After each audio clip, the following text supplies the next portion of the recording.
Hello दोस्तों। आज मैं फिर से आप सभी के लिए एक रोमांचक कहानी लेकर आया हूँ। स्कूल के दिनों में हम सभी के मन में एक ऐसी टीचर की छवि होती थी जिसे हम क्रश मानते थे, जिसे देखकर हम बड़े हुए। क्लास करवाते टाइम उन्हें देखना, उन्हें अच्छे से निहारना, बस इसी सब में हमारा टाइम जाता था। खैर, टीनेज की बातें ही कुछ ऐसी होती है जो हम कभी भूल नहीं पाते। ये कहानी भी एक ऐसे स्टूडेंट की है जिसने अपने टीचर को ही प्रेग्नेंट कर दिया, और उसके बाद क्या हुआ ये इस कहानी में आप सभी को पता चलेगा। तो अब चलते हैं कहानी की ओर। मूवी के स्टार्ट में हमें स्कूल का सीन दिखाया जाता है, जहां डॉनी बर्गर नाम का स्कूल बॉय अपने दोस्तों से कहता है कि भाइयों, अब मेरा इंटरेस्ट लड़कियों में नहीं रहा, मुझे औरतें पसंद है। उसी वक्त मैडम मैरी वहां से जा रही होती है, जो बेहद ही खूबसूरत और सभी लड़कों की क्रश होती है। डॉनी उसे देखते ही लाइन मारने लगता है और 2 मूवी टिकट कॉर्नर सीट वाली दिखाकर साथ में चलने को भी कहता है।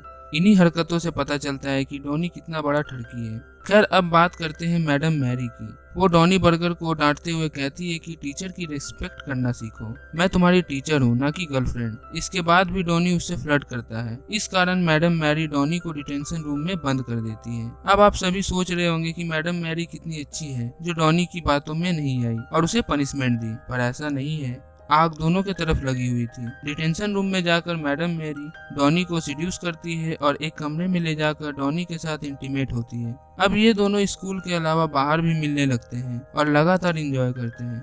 ये सिलसिला 2 महीनों तक चलता है। एक दिन स्कूल के ऑडिटोरियम में प्रोग्राम चल रहा होता है और ठीक उसी वक्त बैक स्टेज से आवाजें आना शुरू हो जाती है। कर्टन को हटाकर देखने पर पता चलता है कि मैडम मैरी और डॉनी बर्गर आपस में इंटीमेट हो रहे हैं। ये काफी एम्बेरसमेंट वाला मोमेंट था इन दोनों के लिए। उन दोनों को ऑडिटोरियम के सभी लोग नग्न अवस्था में देख लेते हैं। मैडम मैरी शर्म के मारे स्कूल का झंडा अपने शरीर में लपेट कर वहाँ से चली जाती है, पर डॉनी बर्गर उसी अवस्था में स्टेज में आता है और इतनी छोटी सी एज में उसने जो अपने टीचर के साथ किया, उसके लिए सब उसे चीयर अप करने लगते हैं और वो भी स्टेज में आकर जॉन सीना वाला पोज मारने लगता है। कुछ महीने बाद ये स्कैंडल कोर्ट में जाता है, जहाँ जज को पता चलता है कि डॉनी नाम का लड़का मैडम मैरी को प्रेग्नेंट कर दिया है, पर डॉनी माइनर होता है, इस वजह से जज साहिबा उसे कोई सजा नहीं देती। पर मैडम मैरी को एक छोटे बच्चे को बहकाने के इल्जाम में 30 साल की सजा सुनाती है और मैडम मैरी के बच्चे की कस्टडी डॉनी के 18 साल होने पर उसे सौंपा जाएगा। तब तक के लिए बच्चे की कस्टडी डॉनी के पिता के पास रहेगा। जब पुलिस मैडम मैरी को लेकर जा रहे होते हैं तो डॉनी काफी इमोशनल होने लगता है और प्रॉमिस करने लगता है कि मैडम, हम आपसे हर महीने मिलने आएंगे,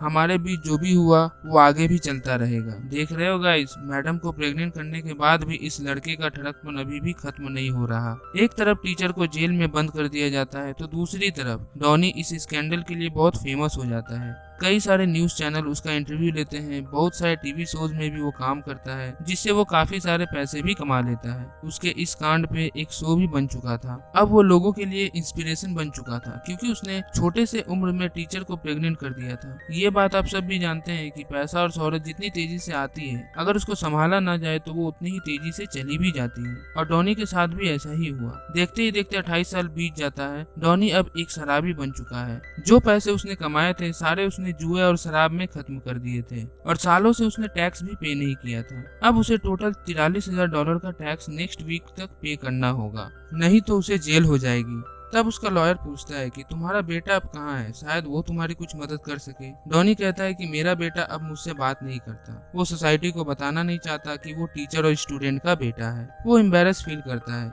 इस वजह से वो मेरे साथ कांटेक्ट भी नहीं रखता, वो मेरी मदद नहीं करेगा। तब लॉयर उसे आइडिया देता है कि डॉनी, चाहो तो इस साल के मैराथन रेस में फैट बॉय के ऊपर $20 लगा सकते हो। अगर फैट बॉय जीत गया तो उसे $1,60,000 मिलेंगे। डॉनी के पास उस समय मात्र $20 ही होते हैं और वो फैट बॉय के जीतने की उम्मीद में $20 लगा भी देता है। इसके बाद वो पैसे मांगने एक न्यूज चैनल के ऑफिस जाता है। ये वही न्यूज चैनल है जिसने बचपन में इसके कांड की कहानी अपने न्यूज चैनल पे चलाया था, पर रिसेप्शनिस्ट कहती है कि उसका बॉस, जिसका नाम रेंडल था, वो अभी ऑफिस में नहीं है। रेंडल ऑफिस में ही होता है, पर फिर भी रिसेप्शनिस्ट उससे झूठ कहती है, क्योंकि डॉनी इसके पहले भी पैसे उधार लिया है पर चुकाया नहीं। डॉनी वहाँ से जाने लगता है, तभी वहाँ उसका बचपन का दोस्त विनाइल आइस आता है। डॉनी उससे भी पैसे मांगने लगता है। विनाइल आइस कहता है, मेरे पास देने को 2 रुपए भी नहीं है, मुझे एक लड़की ने धोखा दिया और मेरे सारे पैसे लेकर भाग गई। अगर मेरे पास पैसे होते भी तो मैं तुझे नहीं देता, क्योंकि मैं भूला नहीं हूँ कि तुमने बचपन में मेरे माँ के साथ भी डिंग डोंग किया था। इस पर डॉनी कहता है कि मैं तो बच्चा था उस टाइम, आंटी ने मुझे बहकाया था। विनाइल आइस इस पर बिगड़ जाता है और वहाँ दोनों के बीच हाथापाई होने लगता है।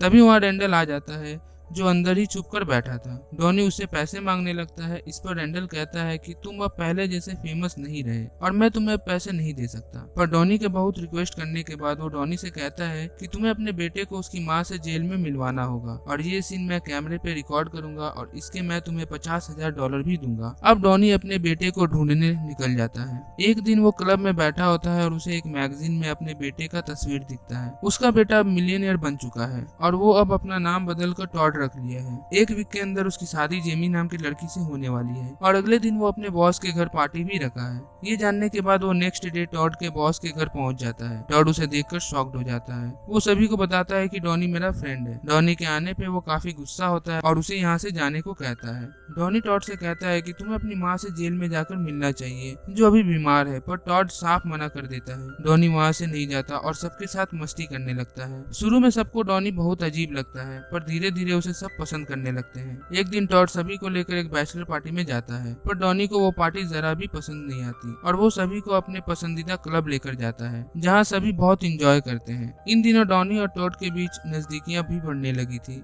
वो डॉनी को माफ कर देता है और अपनी मॉम से मिलने के लिए राजी भी हो जाता है, पर डॉनी उसे मना कर देता है क्योंकि अगर वो जेल में जाकर अपनी मॉम से मिलेगा तो वहाँ टीवी शो वाले भी पहुँच जाएंगे और एक चटपटा न्यूज बनाएंगे जिससे टॉड की बदनामी होगी। बहुत मुश्किल से उन दोनों के बीच सब कुछ ठीक हुआ है और अगर टॉड को पता चला कि उसका बाप भी इन सब में शामिल है तो सब कुछ फिर से स्पॉइल हो जाएगा। डॉनी के मना करने के बावजूद भी टॉड अगले दिन अपनी मॉम से मिलने चला जाता है और ये सुन डॉनी भी उसके पीछे पीछे आता है। जब ये दोनों टीचर से बात कर रहे होते हैं तो वहाँ रेंडल भी अपने टीम के साथ आ जाता है। टॉड को समझ आ जाता है कि उसके पिता ने फिर से टीवी शो साइन किया है और इस वजह से वो उसे इतने दिन से मॉम से मिलने के लिए फोर्स कर रहा था। टॉड को बहुत गुस्सा आता है और वो वहाँ से चला जाता है। डॉनी ने कोई एग्रीमेंट साइन नहीं किया था तो इस वजह से प्रोड्यूसर भी उसे पैसे देने से मना कर देता है। डॉनी बेचारा मायूस होकर घर वापस आता है और अपने कपड़े पैक करने लगता है। तभी वो जेमी को फोन पर किसी से बात करते हुए सुनता है और उसे जेमी और उसके बॉस के अफेयर के बारे में पता चलता है तो वो ये बात टॉड को बताता है। पर जेमी उसे गलत साबित करते हुए कहती है कि वो वेडिंग प्लानर से बात कर रही थी